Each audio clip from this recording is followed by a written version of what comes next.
वक्फ कानून पर supreme court का अंतरिम आदेश। वक्फ संपत्ति गैर अधिसूचित नहीं होगी। बोर्ड और काउंसिल में नई नियुक्ति नहीं होगी। 7 दिन में केंद्र से मांगा है जवाब। 5 मई को अगली सुनवाई होगी।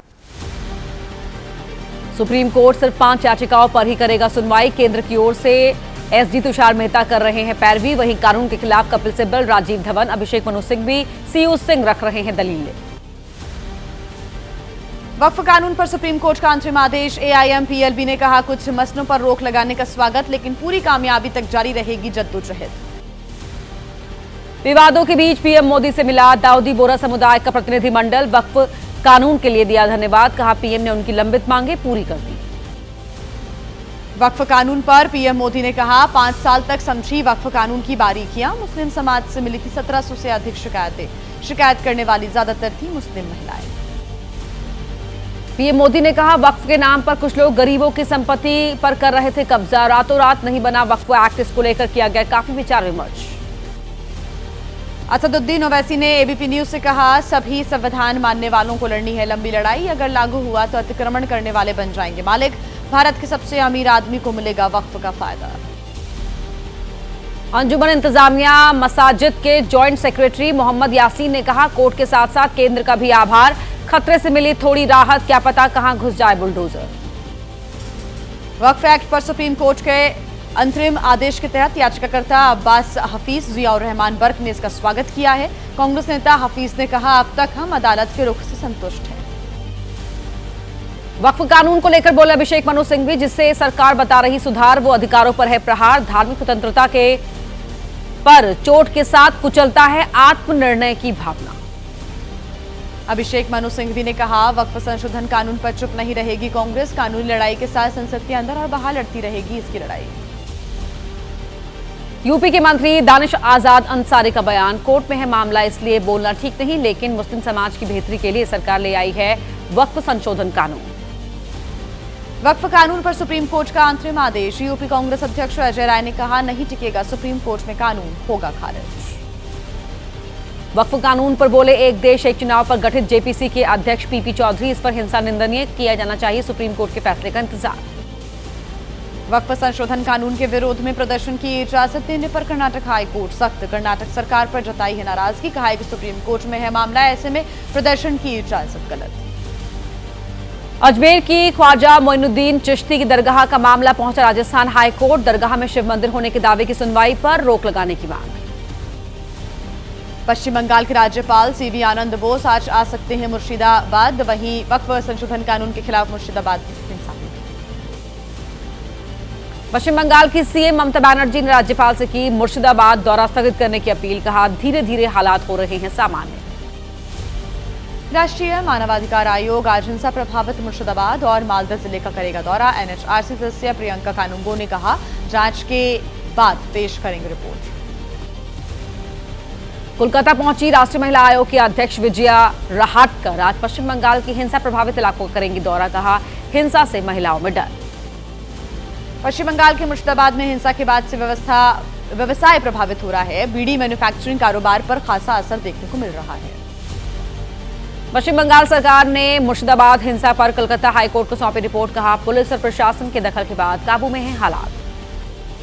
पश्चिम बंगाल के मुर्शिदाबाद में तैनात रहेंगे केंद्रीय बल। कलकत्ता हाईकोर्ट ने मुर्शिदाबाद में केंद्रीय बलों की तैनाती जारी रखने पर सुरक्षित रखा है अपना आदेश।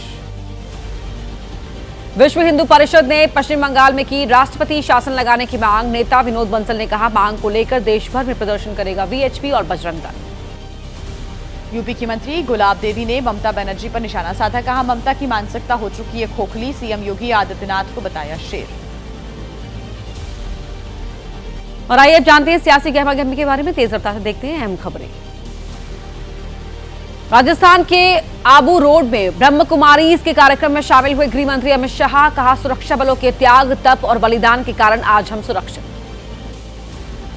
प्रधानमंत्री नरेंद्र मोदी ने यमुना नदी की सफाई को लेकर समीक्षा बैठक की। गृह मंत्री, जल शक्ति मंत्री, दिल्ली की सीएम समेत कई अधिकारी रहे बैठक में मौजूद।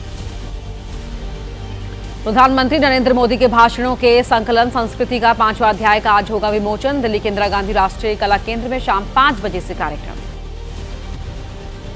भगोड़े मेहुल चौकसी को जल्द लाया जा सकता है भारत। विदेश मंत्रालय के प्रवक्ता रणधीर जायसवाल ने कहा, मेहुल के प्रत्यर्पण पर बेल्जियम के साथ मिलकर कर रही है काम। संघ प्रमुख मोहन भागवत के 5 दिवसीय अलीगढ़ दौरे का दूसरा दिन। केशव सेवा धाम में करेंगे समीक्षा बैठक। यूपी के अलीगढ़ में सुरक्षा के हैं कड़े इंतजाम। नवीन पटनायक ने 9वीं बार बीजू जनता दल के अध्यक्ष पद के लिए नामांकन भरा। नामांकन दाखिल करने वाले एकमात्र उम्मीदवार हैं नवीन पटनायक। रक्षा मंत्री राजनाथ सिंह का आज महाराष्ट्र दौरा। छत्रपति संभाजीनगर में महाराणा प्रताप की प्रतिमा का करेंगे अनावरण। उत्तर प्रदेश के गोरखपुर एम्स में बनेगा पूर्वांचल का सबसे बड़ा रैन बसेरा। 44 करोड़ की लागत से होगा निर्माण। आज सीएम योगी आदित्यनाथ करेंगे शिलान्यास। चारधाम यात्रा पर बोले उत्तराखंड के मुख्यमंत्री पुष्कर सिंह धामी। लगातार चल रही है तैयारी। 30 अप्रैल से शुरू होगी चारधाम यात्रा। विधानसभा चुनाव से पहले आज से महिलाओं से संवाद करेगी बिहार सरकार। सीएम नीतीश कुमार सुबह 10 बजे जागरूकता रथ करेंगे रवाना। 2 महीने तक चलेगा ये कार्यक्रम। बिहार चुनाव को लेकर पटना में हुई महागठबंधन की बैठक। तेजस्वी यादव के नेतृत्व में बनाई गई समन्वय समिति। बिहार कांग्रेस अध्यक्ष राजेश कुमार ने कहा, सभी मुद्दों पर बेहद गंभीरता से फैसले लिए गए हैं। तेजस्वी की अगुवाई में सभी चीजों पर करेंगे कार्य। महागठबंधन की बैठक पर जेडीयू ने बोला तीखा हमला। नीरज कुमार ने कहा, तेजस्वी की सीएम उम्मीदवारी पर नहीं हुआ फैसला। वो महागठबंधन का नेता चुने जाने के लिए थे बेताब। आरजेडी नेता मृत्युंजय तिवारी ने महागठबंधन की बैठक को सकारात्मक बताया। कहा, बिहार की जनता ने ठानी है इंडिया गठबंधन की सरकार बनानी है। बिहार के डिप्टी सीएम सम्राट चौधरी का बड़ा बयान। कहा, महागठबंधन की फिर होगी हार। नीतीश कुमार के नेतृत्व में बनेगी एनडीए सरकार। महाराष्ट्र सरकार का बड़ा फैसला। स्कूलों में कक्षा 1 से 5 तक हिंदी की गई है अनिवार्य। राज ठाकरे ने फैसले पर सवाल खड़े किए। राज ठाकरे को मंत्री आशीष शेलार का जवाब। कहा, हिंदी अनिवार्य होने से मराठी भाषा का सम्मान नहीं हुआ है कम। न्यायपालिका की शक्ति पर उपराष्ट्रपति जगदीप धनखड़ का बड़ा बयान। कहा, जज दे रहे हैं राष्ट्रपति को निर्देश। न्यूक्लियर मिसाइल बना अनुच्छेद 142। उपराष्ट्रपति धनखड़ के बयान को बीजेपी नेता पीपी चौधरी ने बताया सही। कहा, हमारे उपराष्ट्रपति एक कानूनी विद्वान, संविधान के मुताबिक है उनका बयान। उपराष्ट्रपति के बयान पर बोले कांग्रेस नेता राशिद अल्वी, अगर राष्ट्रपति, उपराष्ट्रपति या फिर प्रधानमंत्री अपनी सीमाएं लांघते हैं तो उन्हें रोक सकता है supreme court. Haryana land scam case में रॉबर्ट वाड्रा से लगातार तीसरे दिन ईडी की पूछताछ के बाद मीडिया से नहीं की कोई बात। उत्तर प्रदेश के डिप्टी सीएम ब्रजेश पाठक ने रॉबर्ट वाड्रा को बताया कांग्रेस का सरकारी दामाद। कहा, वाड्रा ने कांग्रेस सरकार में सरकारी संपत्ति लूटी।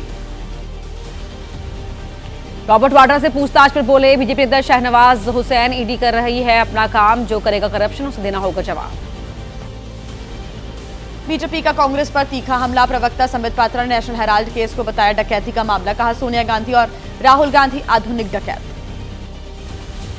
नेशनल हेराल्ड केस में बीजेपी का कांग्रेस के खिलाफ प्रदर्शन। दिल्ली में आज सुबह 11:30 बजे से कांग्रेस मुख्यालय तक मार्च। वीरेंद्र सचदेवा करेंगे अगुवाई। नेशनल हेराल्ड केस में आज चंडीगढ़ में भी कांग्रेस ऑफिस के बाहर प्रदर्शन करेगी बीजेपी। दोपहर 3 बजे से बीजेपी ऑफिस से कांग्रेस भवन तक निकाला जाएगा मार्च। नेशनल हेराल्ड केस पर बोले केंद्रीय मंत्री हरदीप सिंह पुरी। कहा, यह करप्शन का है मामला। कांग्रेस कार्यकर्ताओं को अपने पार्टी नेतृत्व के खिलाफ करना चाहिए प्रदर्शन। मध्य प्रदेश के इंदौर में बोली बीजेपी विधायक उषा ठाकुर, भगवान से मेरी सीधी बातचीत। पैसे लेकर वोट देने वाला अगले जन्म में बनेगा कुत्ता, ऊंट, भेड़ और बकरी। और आइए अब जानते हैं आपके राज्यों का हाल।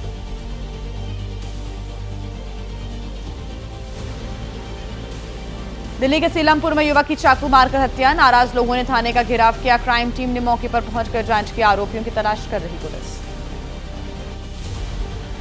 दिल्ली के सीलमपुर में समुदाय विशेष के लोगों पर नाबालिग की हत्या का आरोप। पीड़ित परिवार ने कहा, साहिल और गुसरा नाम के 2 लोगों ने की हत्या। इलाके में भारी पुलिस बल तैनात। दिल्ली के सीलमपुर में युवक की हत्या। परिजनों ने पुलिस पर आरोप लगाए। स्थानीय लोगों ने कहा कि दिल्ली में भी यूपी मॉडल लागू होना चाहिए। गलत लोगों के घर चलना चाहिए बुलडोजर। वाराणसी गैंगरेप मामले में नया मोड़। पुलिस कमिश्नर ने सीनियर अधिकारियों की देखरेख में जांच के लिए बनाई एसआईटी। आरोपियों के परिवार वालों ने पुलिस कमिश्नर को मुहैया कराए थे सबूत। वाराणसी गैंगरेप मामले में 23 लोगों पर केस। अब तक 14 लोग अरेस्ट किए गए। बाकी की गिरफ्तारी पर रोक लगी है। पुलिस कमिश्नर ने कहा, किसी के साथ नहीं होगा अन्याय। वाराणसी गैंगरेप मामले में आरोपियों के परिवार ने दिए सबूत। कहा, अपनी मर्जी से मिलने गई थी लड़की। 29 मार्च से 4 अप्रैल को पूरी तरह से सामान्य अवस्था में रही लड़की। फरीदाबाद में ऑटो चालकों पर लगा रेप का आरोप। रास्ते से गुजर रहे लोगों ने नग्न अवस्था में लड़की को रेस्क्यू किया। घटना से नाराज स्थानीय पुलिस का दावा, जल्द आरोपी अरेस्ट होंगे। 25 साल बाद कांग्रेस नेता सरला मिश्रा की मौत के मामले की फिर सुनवाई। परिवार ने कहा, सरला ने बताई थी दिग्विजय सिंह और लक्ष्मण सिंह से सियासी विवाद की बात। एसपी सांसद रामजीलाल सुमन की याचिका पर इलाहाबाद हाई कोर्ट में सुनवाई। एसपी सांसद ने मांगी केंद्रीय सुरक्षा आगरा में घर पर हुए हमले की स्वतंत्र एजेंसी से जांच की मांग की। जौनपुर के अटाला मस्जिद का मामला आज इलाहाबाद हाई कोर्ट में होगी सुनवाई। मस्जिद पक्ष ने जौनपुर की जिला अदालत में चल रही सुनवाई पर उठाए हैं सवाल। दिल्ली पुलिस की राजधानी में रात भर जनरल गश्त। डिफेंस कॉलोनी में चलाया गया सख्त चेकिंग अभियान। कई वाहनों से अवैध शराब की पेटियां भी जब्त की गई।